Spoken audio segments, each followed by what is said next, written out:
মা তুমি আমাকে বিশ্বাস করো মা, সত্যি তেমন কিছু নয়। তাই তেমন কিছু না? তা ও মেয়ে, এ কথা তুমি বুকে হাত রেখে দিব্যিকে বলতে পারবে যে তেমন কিছু নয়? তা তেমন কিছু যদি নাই হয়, তাহলে একটা জোয়ান ছেলে এক হাঁড়ি মিষ্টি নিয়ে বাড়ি বসে একটা যুবতী মেয়েকে বলবে যে আমি তোমাকে বিয়ে করতে চাই?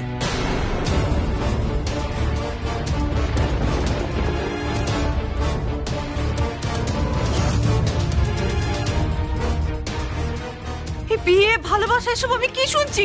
এই পালি, আমি তো কিছুই বুঝতে পারছি না এসবের মানে কি। মা বিশ্বাস করো মা। কি কি এই কদিনের মধ্যে তুই সব শিখে গেলি? এই কদিনে এসব শেখা যায় না দিদি। এসব শিক্ষা বাবা মাকে প্রথম দিন থেকেই দিতে হয়, প্রথম দিন থেকে। এই তো আমি আমার ছেলে মেয়েকে মানুষ করেছি, দেখুন এরা এরকম কাজ করতেই পারবে না। হ্যাঁ, আপনারা হয়তো বড়লোক পরিবার, আপনাদের ছেলে মেয়েরা ওই বাইরে গিয়ে ভালোবাসাবাসি করতে পারে, প্রেম টেরেম করতে পারে, কিন্তু ও মা গো মা, এ কি ছেলে বাড়ি বয়ে এসে শটান বলবে যে আমি তোমাকে বিয়ে করতে চাই? না না না, এটা আমি মানতে পারছি না।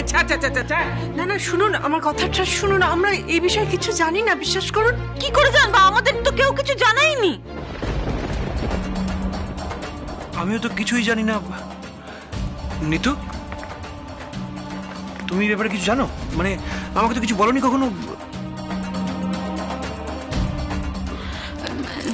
না মানে আসবিস কেন দীপা? হ্যাঁ, তোতলাচ্ছিস কেন? তুই হচ্ছিস গিয়ে বাড়ির বড় বউ, হ্যাঁ মায়ের মতন। তুই যদি ওদের এত আশকারা দিস তাহলে কি হবে বলতো? তাহলে তো বড় মুশকিলের কথা। ও মা,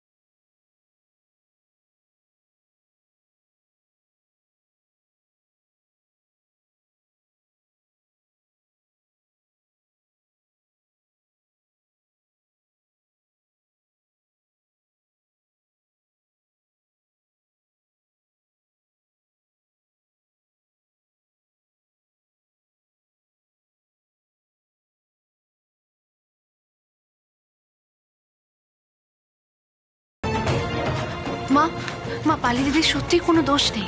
একদিন অনিকেত বাবু অনেকগুলো গুন্ডার হাত থেকে পালি দিদিকে রক্ষা করে, তারপরেই ওনার পালি দিদিকে পছন্দ হয়েছে, তাই উনি বিয়ের প্রস্তাব নিয়ে বাড়িতে এসেছিলেন।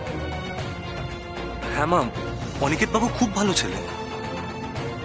হ্যাঁ ছেলে ভালো, ছেলের অনেক গুণও আছে, কিন্তু হ্যাঁ গা, গুণ আছে বলে তাকে ভালোবাসাবাসি করতে হবে? আর ওই দাঁত বের করে এক হাঁড়ি মিষ্টি নিয়ে লোকের বাড়ি গিয়ে হামলে পড়ে বলতে হবে তোমাদের মেয়েকে বিয়ে করবো? কই, আমার বাবু তো কত গুণী। বাবু তো ওরকম দাঁত বের করে এক হাঁড়ি মিষ্টি নিয়ে লোকের বাড়ি গিয়ে হামলে পড়ে বলতে যায়নি তোমাদের মেয়েকে বিয়ে করবো, বলতে যায়নি তো? মা এভাবে কেন বলছো? মা, অনিকেত বাবু তো অনাথ।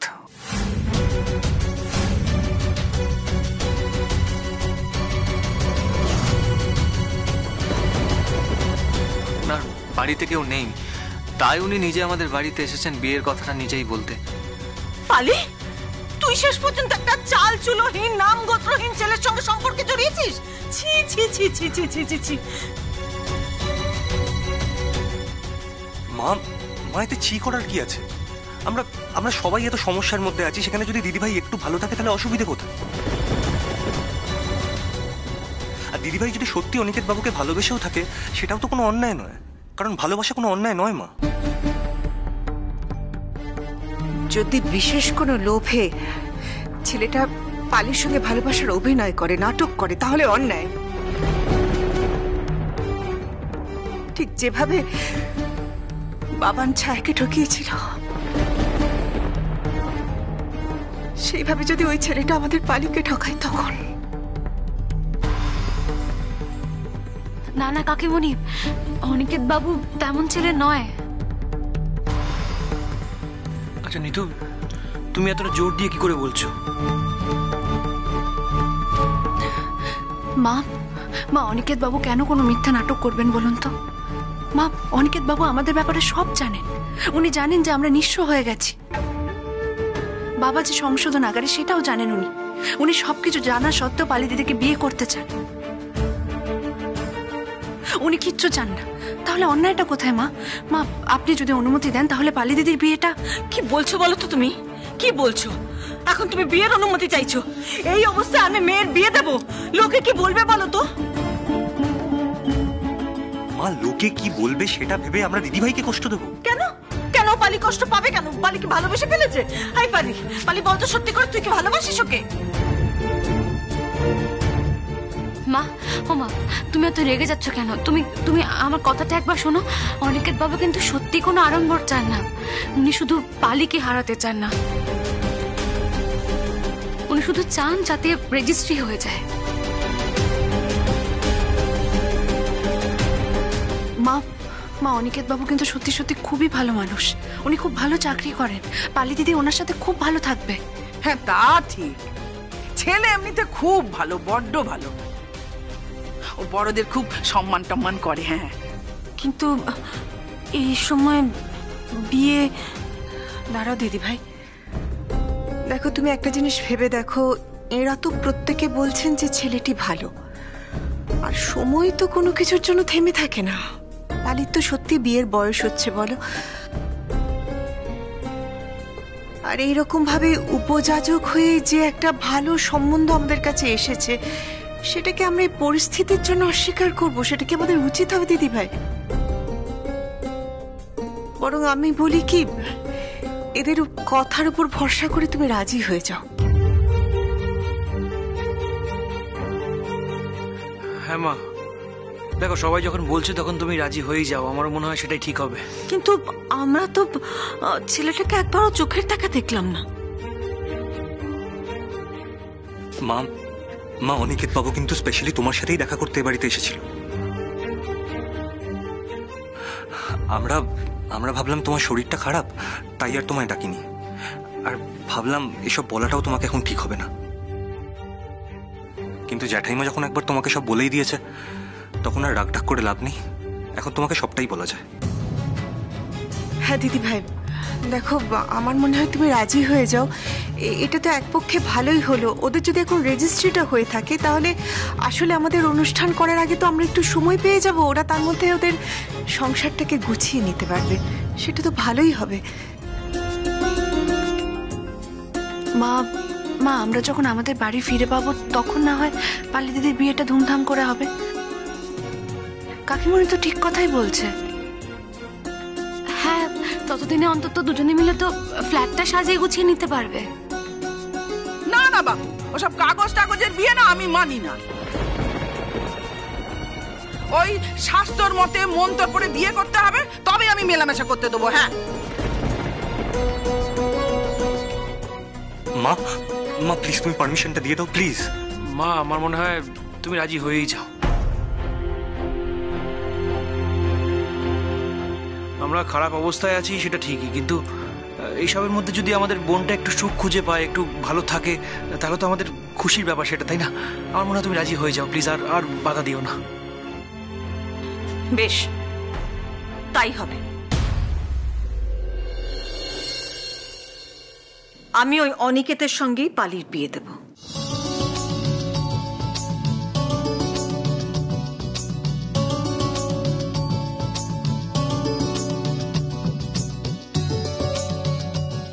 তবে একটা শর্তে।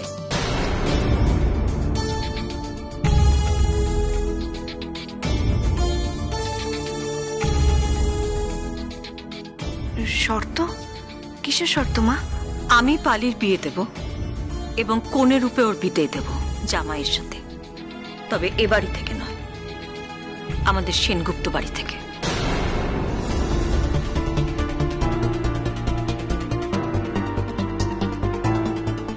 আলো, তুমি কিন্তু আমাকে কথা দিয়েছো, ঠিক আছে? 1 মাস পরেই না হয় পালির বিয়ে হবে। কিন্তু এ বাড়ি থেকে নয়, ওই সেনগুপ্ত বাড়ি থেকে। আমি ঘরে যাচ্ছি।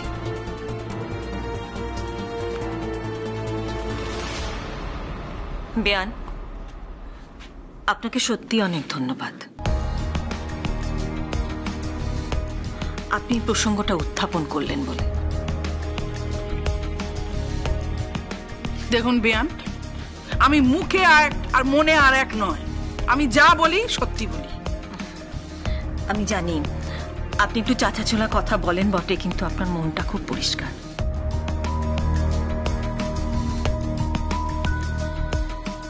আপনিও খুব ভালো, তবে আপনার ওই এক দোষ, বড্ড দেমাগ আপনার।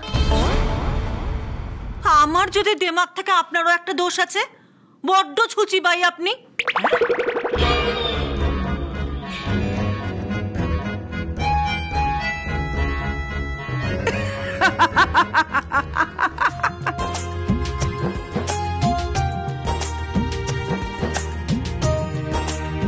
হাসলেন যে, বড় রাগ করলেন না তো?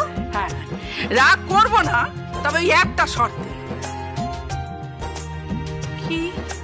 সেটা হলো ওই কাল সকালে দুজনে মিলে ওই দার্জিলিং চাটা একসঙ্গে বসে খাবার গপ্প করব।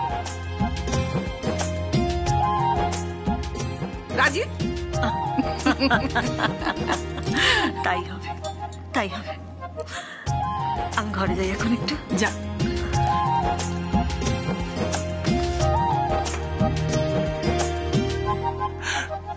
যাক, মা পারমিশন দিয়ে দিয়েছে। তুই হ্যাপি তো দিদি ভাই? সে তোমাদের মা আধুনিকা বলে অনুমতি দিলেন, কিন্তু আমি হলে জীবনে অনুমতি দিতুম নে। ওই তো আমার বাবু, যদিও সে কোনোদিন এরকম কাজ করেনি, কোনোদিন করবেও নে, কিন্তু যদি করে আমি তাকে জীবনে অনুমতি দেব না, জীবনে না। মা, বলছিলাম যে আগে থেকে কিছু বলা যায়? কখন কার ভাগ্যে কি থাকে, কি হয়ে যায় কে জানে। সেই তো, আজকালকার ছেলে মেয়ে তাদের মন বোঝা খুব মুশকিল দিদি।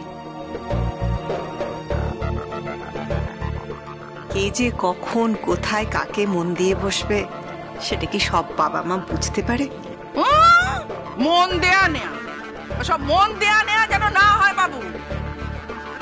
ওসব মন দেয়া নেয়া হলে এমন শাস্তি তোমাকে আমি দেব না, এমন গালে একটা চট।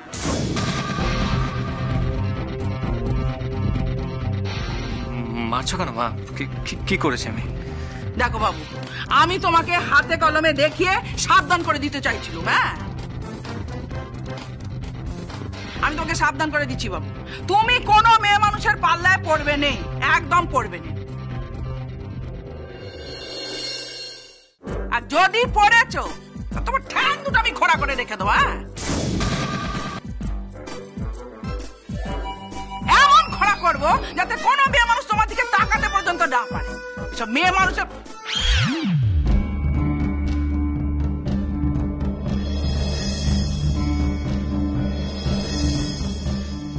আলো। তা তোমার বোন কোথায়? ও ছায়া তো নেই, ছায়া ফ্যাশন ইনস্টিটিউটে গেছে আজকে। তা ভালো। আমি বাবু যাই, আমার অনেক কাজ পড়ে রয়েছে। ও বাবু, সন্ধ্যা হয়ে গেল, তুই ঠাকুর ঘরে যা, গিয়ে হনুমান চালিসাটা ভালো করে পড়, 108 বার পড়বি, ভালো করে পড়বি, ভালো করে চিত্ত শুদ্ধি হবে। যা যা যা। আচ্ছা।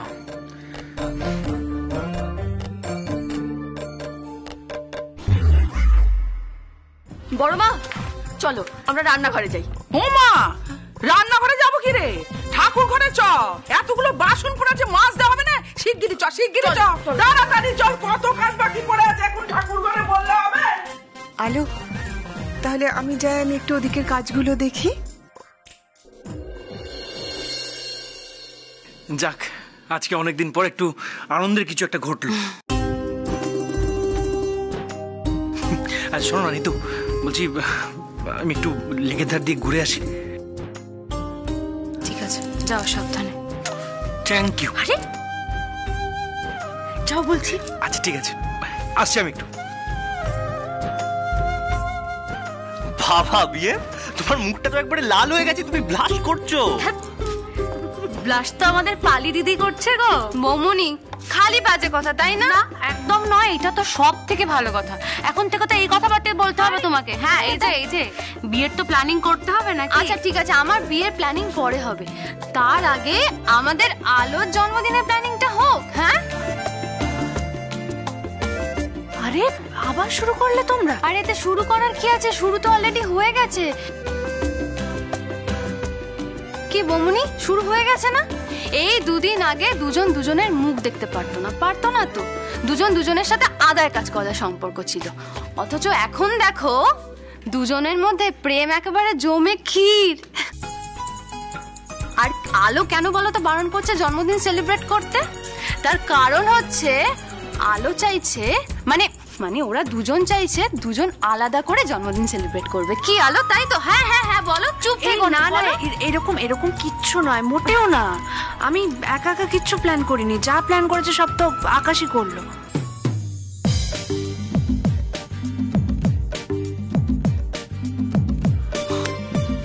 উফ আলো, এটা তুমি কি করলে? তুমি সব বলে দিলে। ওরা এইসব কথা বলে তোমার পেট থেকে কথাগুলো বের করছিল, তোমার মাথায় কি একটু বুদ্ধি নেই? ব্যাস হয়ে গেছে। মোমনি দেখলে, ধরা পড়ে গেছে, দুটো চোর একেবারে ধরা পড়ে গেছে। সেটা তো বুঝতেই পারছি যে কিছু একটা প্ল্যানিং তো আছে। তা প্ল্যানিংটা কি ফুলসজ্জায়? বর্দি ভাই, তুমি এটাও জানো? আলো তুমি এটাও বলে দিলে? আমি কিন্তু পুরো আন্দাজে বলেছি, এতে পুরো মিলে গেল সবটা। হ্যাঁ, তার কারণ হচ্ছে আমরা না এদের দুজনকে হাড়ে হাড়ে চিনি। আচ্ছা তাহলে আমরা রাত 12টার পরে কেকটা কাটবো তো? হ্যাঁ বৌমনি, হ্যাঁ, তার জন্য তো আমাদের কেক তৈরি করতে হবে, তাই না? হ্যাঁ সত্যি তো। তা ভাইয়া, কেকটা হ্যাঁ, কেকটা যেন কে বানাবে? কেন, কেকটা তুমি বানাবে? মনে নেই না তোমার জন্মদিনের সময় কত অসুবিধা সত্ত্বেও মেয়েটা তোমার জন্য কেক অ্যারেঞ্জ করেছিল? সেগুলো তো ভুলে যাও। আর আজকে সন্ধ্যা থেকে রান্নাঘর তোমার, কেকটা তুমি একা বানাবে।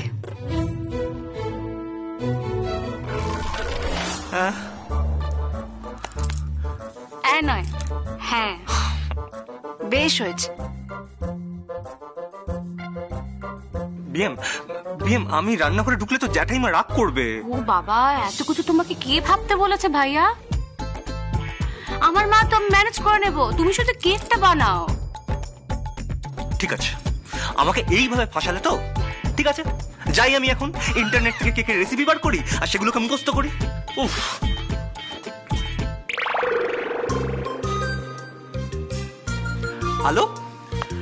আলো, তোমার কোন কেকের ফ্লেভারটা favourite? Chocolate, strawberry, vanilla, butterscotch, বলে ফেলো। বাবা, যেটা বলবো সেটাই বানিয়ে দিতে পারবে? অফ কোর্স, একবার বলেই দেখো না। আমি যদি বলি আমি রেড ভেলভেট কেক খেতে চাই, তাহলে? Red velvet? আচ্ছা ঠিক আছে, আমি আমার বউকে আমার পছন্দ মতন কেক খাবো, ওকে?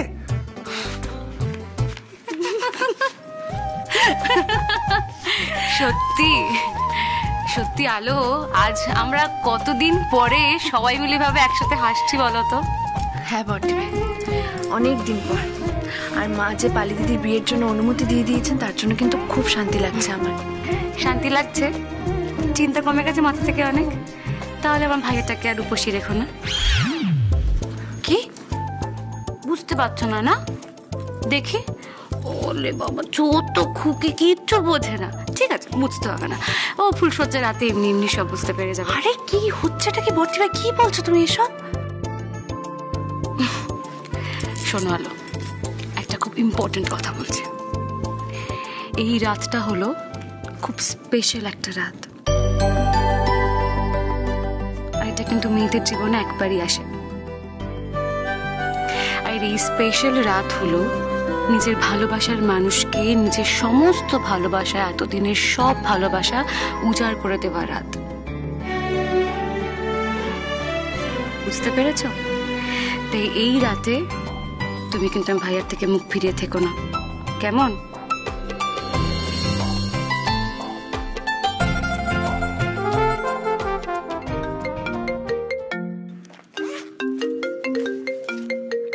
বাবা ফোন করেছে। হ্যাঁ বাবা বলো, সব ঠিক আছে তো? হ্যাঁ রে মা, এমনি সব ঠিকই আছে বুঝলি। স্পিকারে দাও। হ্যাঁ হ্যাঁ মা, একটু ধর ধর ধর। হ্যাঁ বলছিলাম, তোর মা বিকেলের দিকে ওই দরজার কাজটা ঝাড় দিচ্ছিল, তখনই না একটা ওই সোনার আংটি পেয়েছে বুঝলি। সোনার আংটি? কার সোনার আংটি? তা জানি না বুঝলি, আমার মনে হয় সকালে লোকজনগুলো এসেছিল না, তাদেরই মধ্যে কারুর হবে বুঝলি। কিন্তু ওখানে তো এমন কোনো লোক ছিল না যার হাতে সোনার আংটি থাকতে পারে। আরে আলো শোন, আমি বলছি কি ওটা সোনার আংটি বুঝেছিস? আর ওই আংটিটার সামনে না একটা ইংরেজি অক্ষর লেখা। ইংরেজি অক্ষর? কি অক্ষর? বি লেখা আছে, বি। কি? B B B for Bombay. B?